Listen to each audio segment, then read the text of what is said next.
Hi friends, welcome to TNPSC with Sri. இது வந்துட்டு 2024 நடந்த group 4 question. The functional head of NITI Aayog யார்? சேர்மேனா, வைஸ் சேர்மேனா, எக்ஸ் ஆஃபீஸோ மெம்பர்ஸா, பிரசிடென்ட் ஆஃப் இந்தியாவா? அதாவது நிதி ஆயோக்கின் நிர்வாக தலைவர் யார் அப்படின்னு கேட்டிருந்தாங்க. இது நிறைய பேர்த்துக்கு வந்து ஒரு டவுட்டான கொஷினாகவே இருந்திருக்கும். ரொம்ப நல்லா படித்தவங்களுக்கு தெரிஞ்சிருக்கலாம், அரைகுறையாக படித்தவங்க எங்களை மாதிரி இருக்கிறவங்களுக்கு கொஞ்சம் தெரியாமல் இருந்திருக்கும். நிர்வாக தலைவர்னு கொடுத்துட்டாங்க, தலைவராக இருக்குமோ? துணைத் தலைவர் எப்படி நிர்வாகத்துடைய தலைவர் ஆவார்?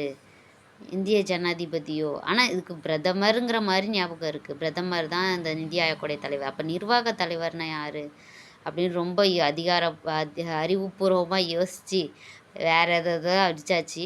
இப்போ வந்து இந்த நிதி ஆயோக்குடைய நிர்வாக தலைவர் துணைத் தலைவர்னு ஆன்சரு.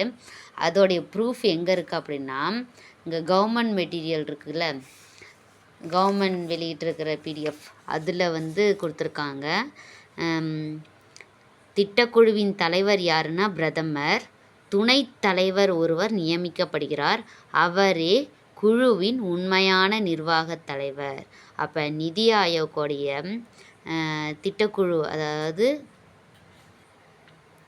நிதி ஆயோக்குடைய தலைவர், உண்மையான நிர்வாக தலைவர் யார் அப்படின்னா துணைத் தலைவர்.